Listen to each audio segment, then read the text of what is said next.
you said everything was such a mess, it was when we were there last year, like how you would turn this into a big, beautiful gallery. They just cleared everything out and made room for it, and it was just such a fantastic space.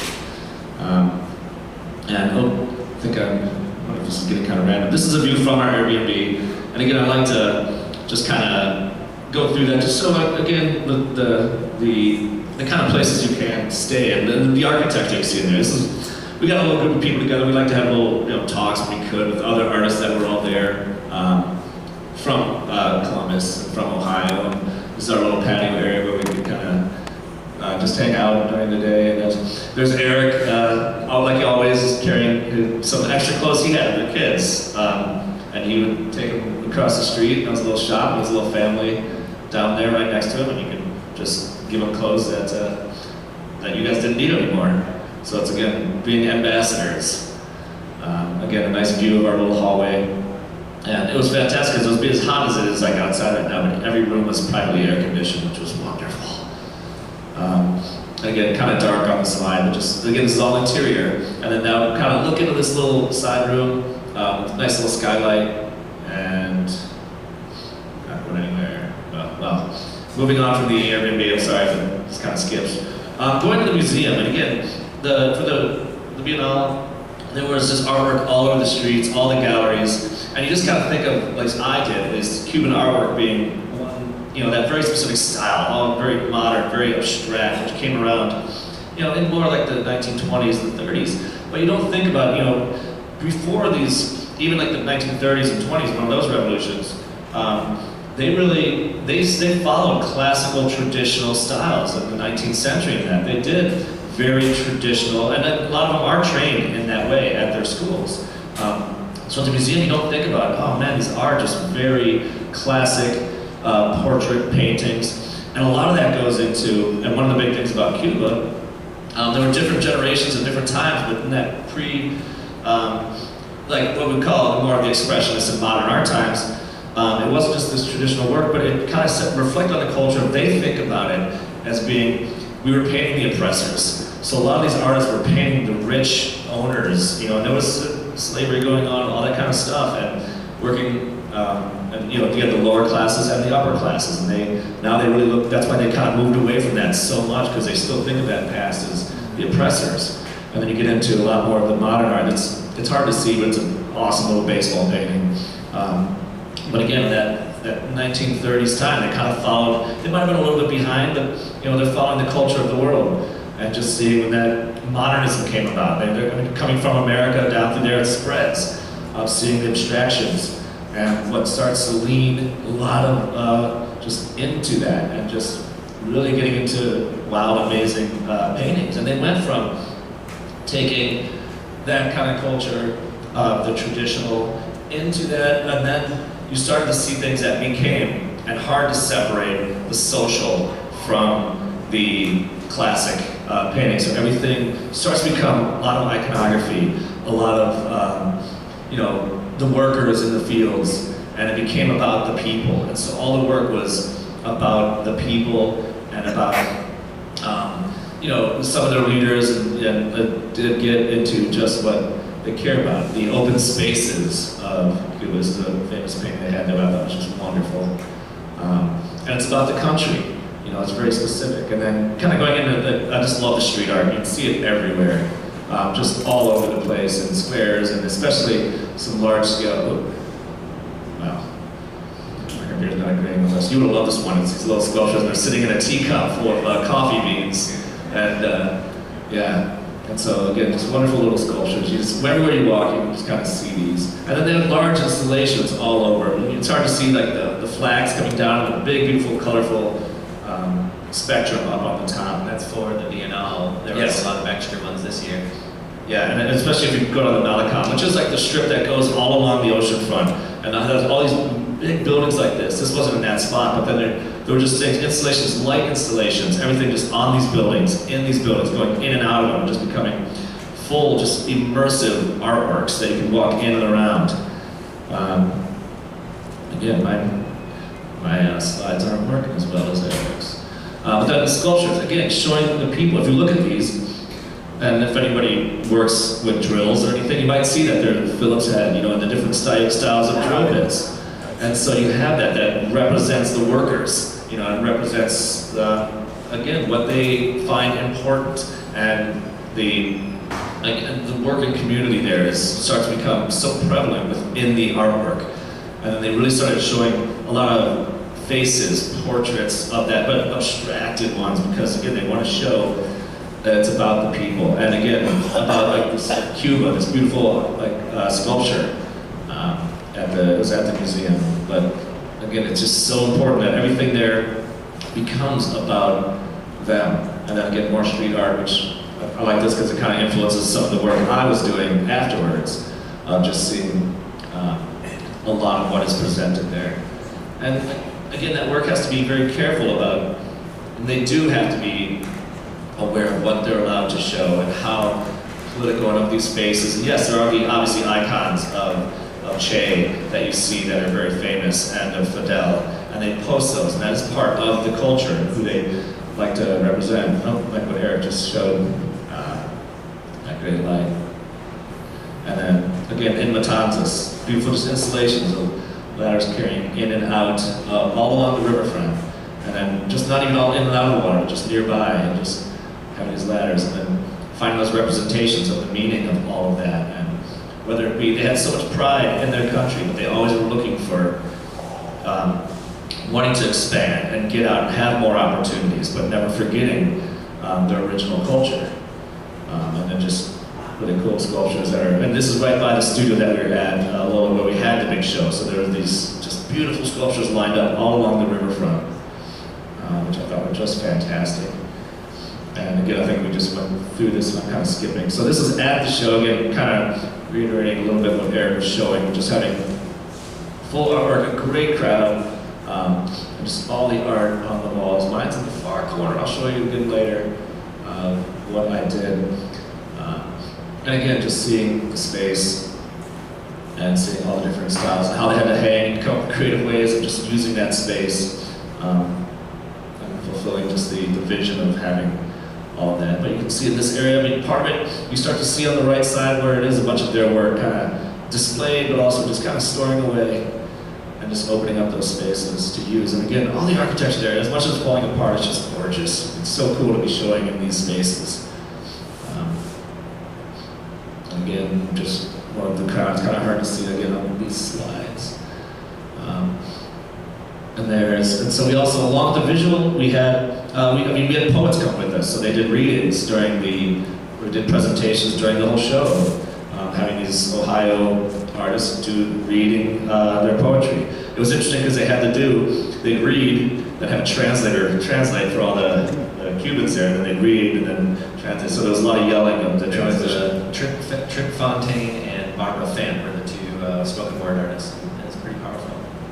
Yeah, they really were fantastic. Again, another exhibit.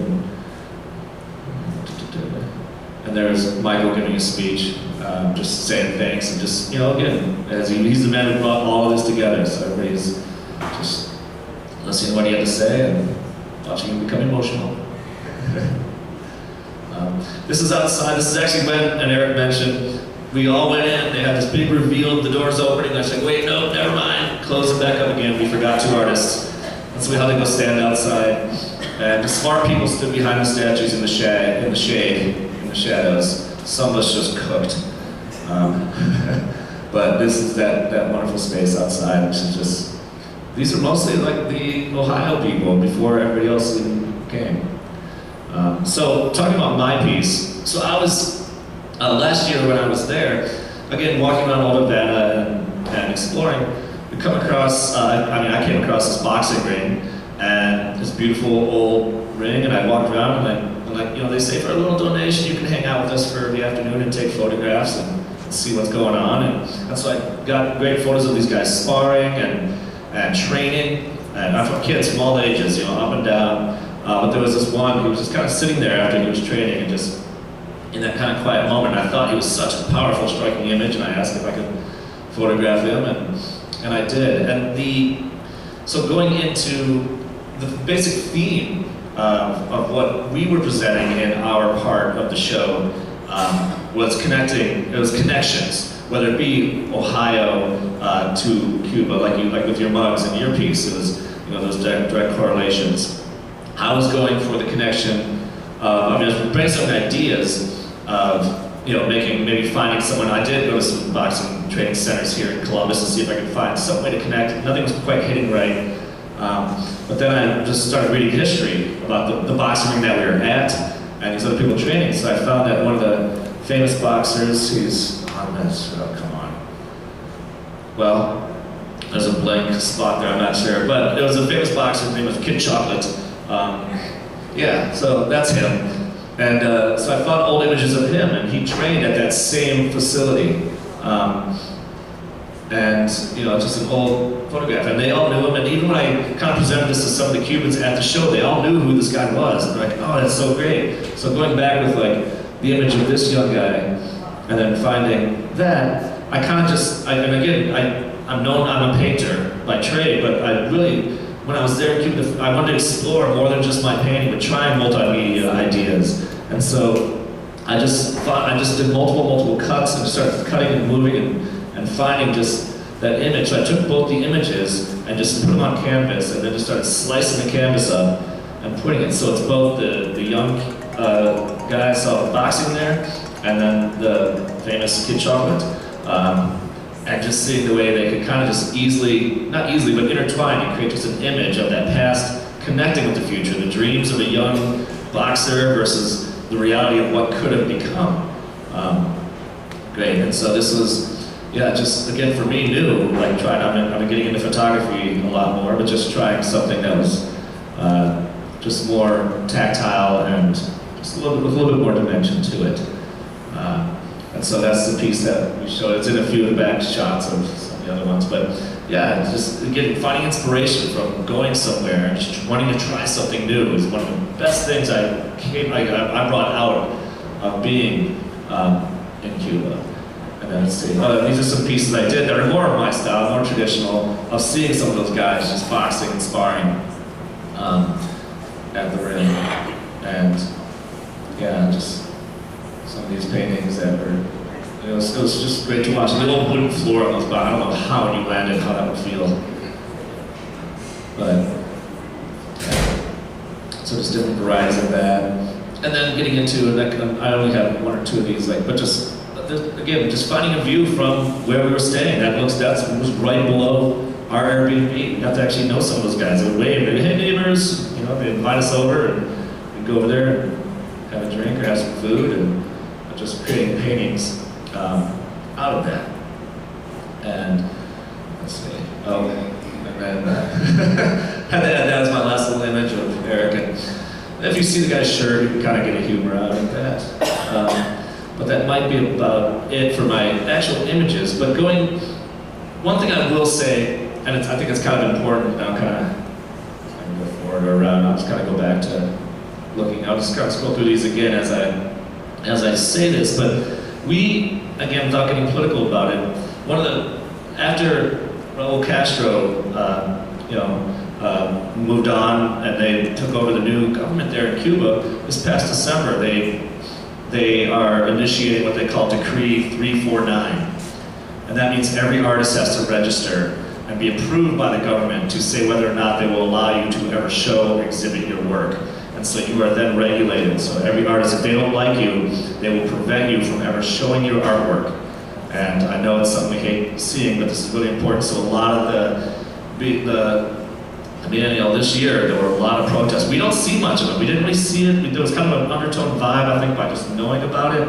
But I heard a little bit about it the last trip when I was in the artist's home. They talked about how there was an artist who kind of was famously organizing a show against that of undocumented artists or whatever, specifically fighting that, and he's in jail now. Yeah, and now they did that show last year. The artist said they got him for something really silly, which is what they'll do. They won't throw him in jail and say, "You're going against the government and that's what you're in jail for." He had illegal concrete or something, there's some reason, there's so many laws that they have that inevitably get broken, that's what they put you in jail for. So it's officially not rebellion, but that's what it's for. And the artists kind of rolled their eyes. I got the feeling that, maybe it's not like a life sentence or, he's done for, but yeah, he's in jail.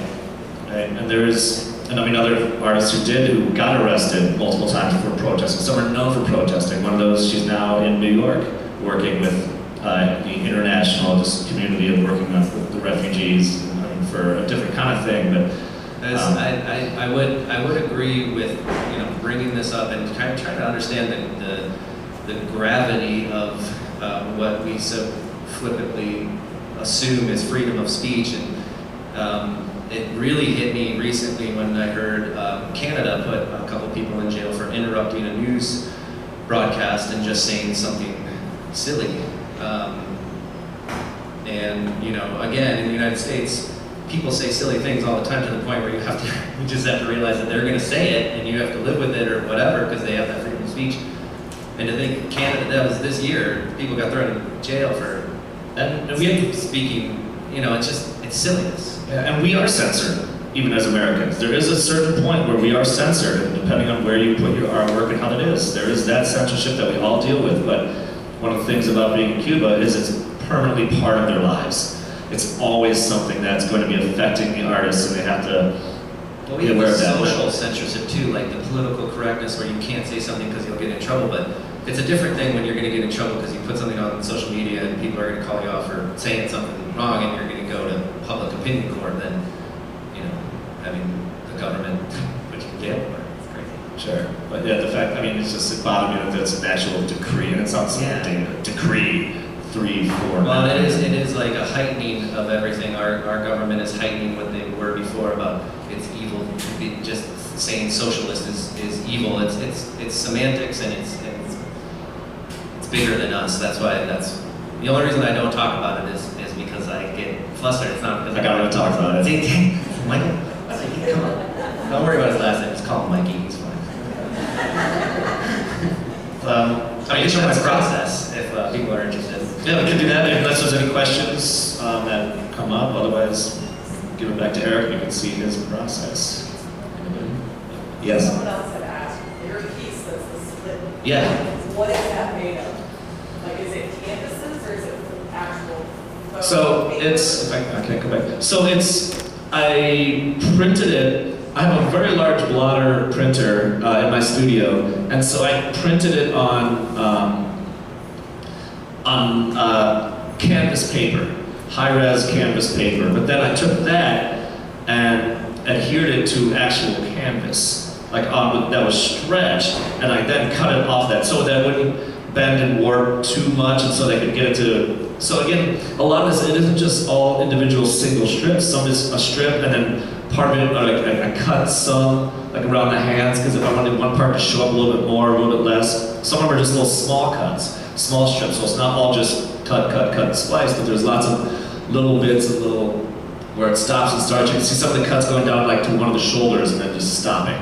And just kind of, so it has a little bit more dimension, but yeah, it's on a photo canvas paper and then glued onto canvas.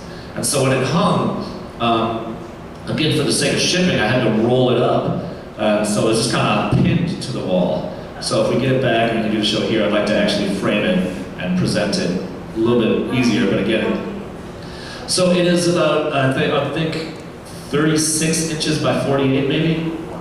Yeah, and if we go back, I think you can see it, that's it, hanging in the back of the wall there, so yeah, it's about that size.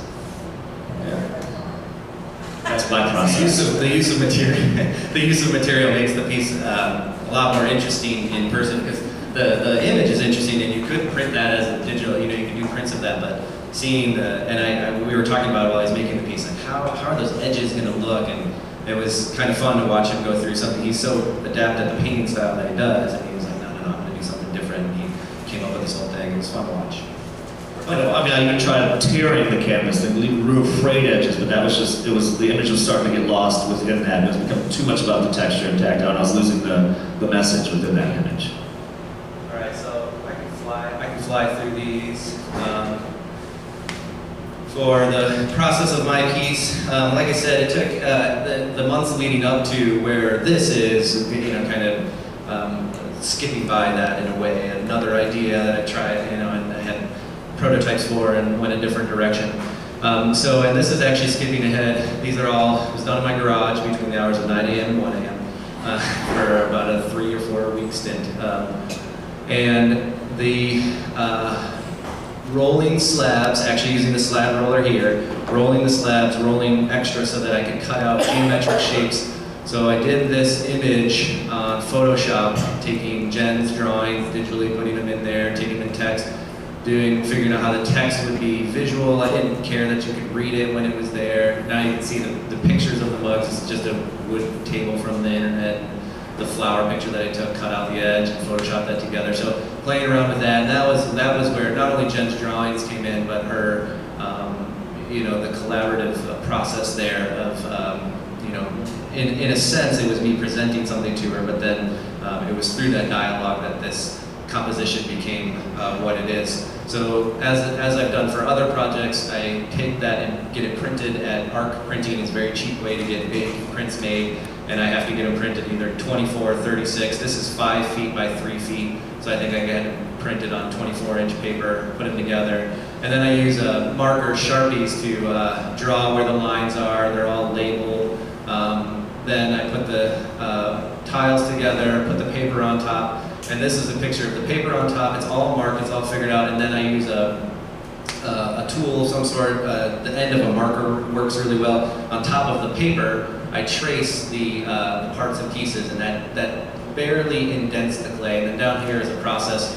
After it's indented, I can remove the piece and then start the carving. So this is just what takes weeks and weeks. I have a couple process videos that I didn't include because they're tedious to watch. It's 2.5 minutes of me doing this and covering about 2 or 3 inches of space. So I'm just playing around with textures. This is what I love about clay. So the logistics of getting in there, thinking of like the biggest size I could have, how to make something kind of visually interesting with the geometric shapes. And then playing around with the ability to add textures, working from clay, from 2D drawing to relief image.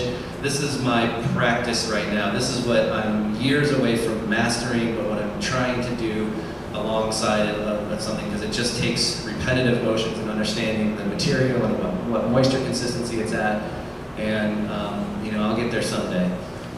This is it. Carved, then smoothed into relief. And then I started to paint colors on it. So the colors are underglaze. It's painted when the clay is leather hard.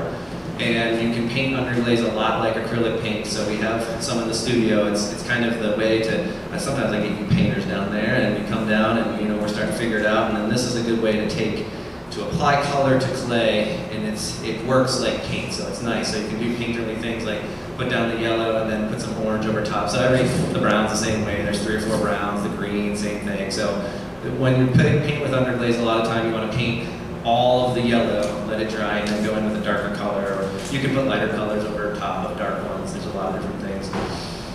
Then I went and put the paper back on there so that I could get that text on there, which was a whole long process. You can't really see it here, but here I have, you can see it a little bit here. This is the paper pulled back. This is the same thing right here. Pull this corner back, and you can see just the little outlines if we can.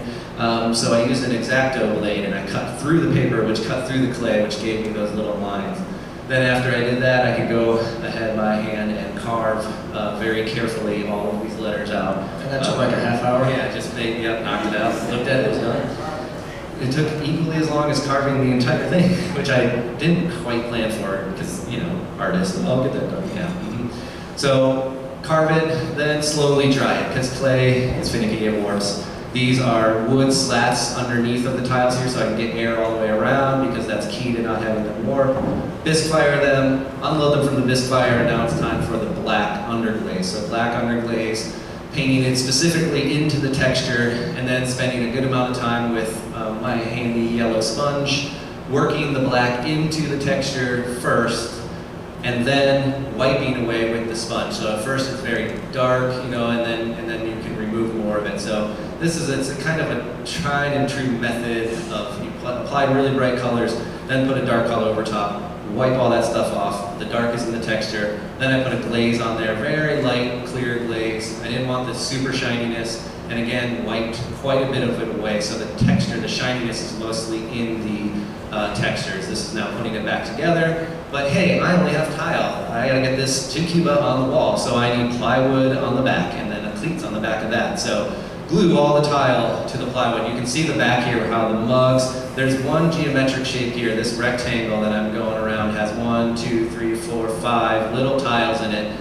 that get glued in there, and then I use grout, which I didn't take any pictures of. So glue them on the shapes first, and then you can see the edge. You'll see an edge picture later where this is all black. So I grouted the edge of every single one of these, and any place there were, this is that rectangle with the 5 pieces on it, that's all grouted together. Oh, the cleats here, I then cut all these pieces of plywood with a 45-degree angle, cut sheets, cut them to the right size, nailed them to the back using my nail gun, some wood glue. This is me building the crate 1 of 2, building the crates, making sure that they would all fit together. Here's me making my handy template. Started by just kind of laying out the tiles on paper. I screwed the cleats down through the paper, then traced each one, then measured in between, put my lines and my markers, and then I could cut that out. I used packing tape around the edge of it. So I set this actual piece of paper, which they could then put on the wall, put the cleats up, take the paper off, and then hang all the tiles. It took them 4 hours, they told me. We're done. So I didn't worry about the weight. That's the carpet in between. That's it. That's it. We're done. We're in Cuba.